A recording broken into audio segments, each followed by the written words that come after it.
ಅಂದ್ರೆ ಜನರಿಗೆ ಜಾಗೃತಿ ಮೂಡಿಸುವಂತ ಕೆಲಸವನ್ನ ಇವತ್ತು ನಾವು ಮಾಡ್ತಾ ಇದ್ದೇವೆ. ಸೊ ನಾವೇ ನಾಳೆ ಬೆಳಿಗ್ಗೆ ಕೆಲವರು ತಮಿಳುನಾಡವರು ಟ್ರಕ್ ಅಲ್ಲಿ ಕಳಿಸ್ತಾ ಇದ್ದಾರೆ. ನಾನು ಒಂದು 12 ಜನ ಡಿಸ್ಟ್ರಿಕ್ಟ್ ಪ್ರೆಸಿಡೆಂಟ್ಗಳು ಯಾರು ಹೆಚ್ಚಿಗೆ ಜವಾಬ್ದಾರಿ ತೆಗೆದುಕೊಂಡು ಅವರದ್ದು ಕೈಲಿ ಒಂದೊಂದು ಫ್ಲೈಟ್ ಅಲ್ಲಿ ಒಂದು 20 ಕೆಜಿ 30 ಕೆಜಿ ಹಾಕ್ಲಿಕ್ಕೆ ಅವಕಾಶ ಇದೆ. ಇನ್ನು ಹೋದ್ರೆ ಲಾರಿಲಿ ಕಳಿಸಿದ್ರೆ ಲೇಟ್ ಆಗ್ತದೆ ಅಂತೇಳಿ ಮುಂಚಿತವಾಗಿ ಒಂದು 10 ಜನ ಕಳಿಸಿಸ್ಬಿಟ್ಟು ಅದೇ ಚಾರ್ಜ್ಗೆ ಲಾರಿ ಚಾರ್ಜ್ಗೆ 10 ಜನ ಹೋಗಿ ಬಂದ್ಬಿಡ್ಬೋದು. ಹೋಗಿ ಹಾಕಿ ಕಳಿಸಿ ಅಲ್ಲಿ ಡೆಲಿವರಿ ಮಾಡ್ಬಿಟ್ಟು ಬರೋಣ ಅಂತೇಳಿ ಈಗಲೇ ತೀರ್ಮಾನ ಮಾಡಿದ್ದೇವೆ. ಸೊ ಅದಕ್ಕೆ ನಾನು ಮುಖ್ಯಮಂತ್ರಿಗಳು ನಮ್ಮ ಯಾರ್ಯಾರು ಕಾರ್ಯಕರ್ತರು ಅಧ್ಯಕ್ಷಗಳು ಶಾಸಕರು ಪ್ರಾಮಾಣಿಕ ದುಡಿದ್ದಾರೆ ಅವ್ರಿಗೆ ಕೆಲಸ ಮಾಡಬೇಕು. ನಮ್ಮ ರಾಜ್ಯದಿಂದನೇ ಇದನ್ನ ಮೊದಲು ಪ್ರಾರಂಭ ಮಾಡಿರೋ ದೃಷ್ಟಿಯಿಂದ ನಾವೇ ಮೊದಲು ಎಲ್ಲರಿಗಿಂತ ಮುಂಚಿತವಾಗಿ ಅದನ್ನ ತಲುಪಿಸುವಂತ ಕೆಲಸ ನಾವು ಮಾಡಬೇಕಾಗಿದೆ. ಸೊ ಅದನ್ನ ಹೋಗಿ ಡೆಲ್ಲಿಗೆ AICC ಕಚೇರಿಗೆ ತಲುಪಿಸ್ತೀವಿ.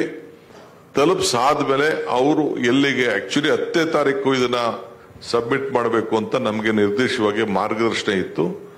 ಬಟ್ ಅದು 10ನೇ ತಾರೀಕು ಮಾಡ್ತಾರೋ ಇನ್ನು AICC ಅವ್ರಿಗೆ ಬಿಟ್ಟಂತ ವಿಚಾರ. ಬಟ್ ನಮ್ಗೆ 25ನೇ ತಾರೀಕು ರಾಮಲೀಲಾ ಮೈದಾನದಲ್ಲಿ ಒಂದು ದೊಡ್ಡ ಕಾರ್ಯಕ್ರಮ ಮಾಡಬೇಕು ಅಂತ ಕೂಡ ಈಗಾಗಲೇ ಚರ್ಚೆ ಆಲೋಚನೆ ಕೂಡ ಈಗಾಗಲೇ ನಡೀತಾ ಇದೆ. ನಾವು 10ನೇ ತಾರೀಕು ಅದನ್ನ ತಲುಪಿಸುವಂತ ಕೆಲಸ ನಾವು ಮಾಡ್ತಾ ಇದ್ದೇವೆ. ಸೊ ಇವತ್ತೆಲ್ಲ ಕಲೆಕ್ಟ್ ಮಾಡಿ ನಾಳೆ ಎತ್ಕೊಂಡು ಹೋಗಿ ನಾಳಿದ್ದು 10ನೇ ತಾರೀಕು ಅವರ ಗಮನಕ್ಕೆ ನಾವು ಇದನ್ನ ಅವ್ರ ವಶಕ್ಕೆ ಕೊಡ್ತಾ ಇದ್ದೇವೆ.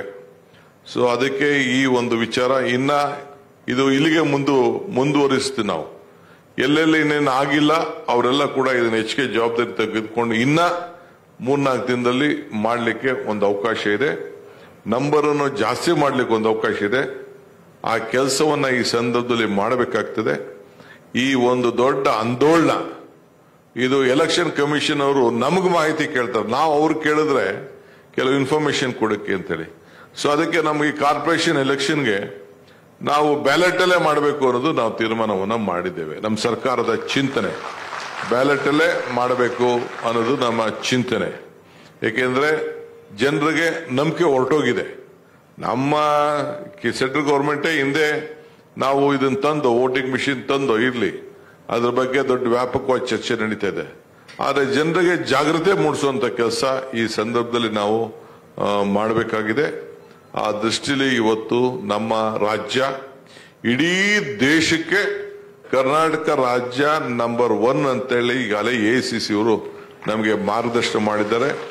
ಇದು ನಂದಲ್ಲ, ನಮ್ಮ BLAಗಳದು, ನಮ್ಮ ಬ್ಲಾಕ್ ಅಧ್ಯಕ್ಷಗಳು, ನಮ್ಮ ಜಿಲ್ಲಾ ಅಧ್ಯಕ್ಷಗಳು, ಕೆಲವು ನಮ್ಮ ಶಾಸಕರು ಮಾಡಿದಂತ ಡಿಫೀಟೆಡ್ ಕ್ಯಾಂಡಿಡೇಟ್ಸ್ ಮಾಡಿದಂತ ಕೆಲಸ. ಸೊ ಅವ್ರಿಗೆ ಪಕ್ಷದ ಪರವಾಗಿ ನಾನು ಅವರೆಲ್ಲರೂ ಕೂಡ ನಾನು ಅಭಿನಂದಿಸ್ತೇನೆ.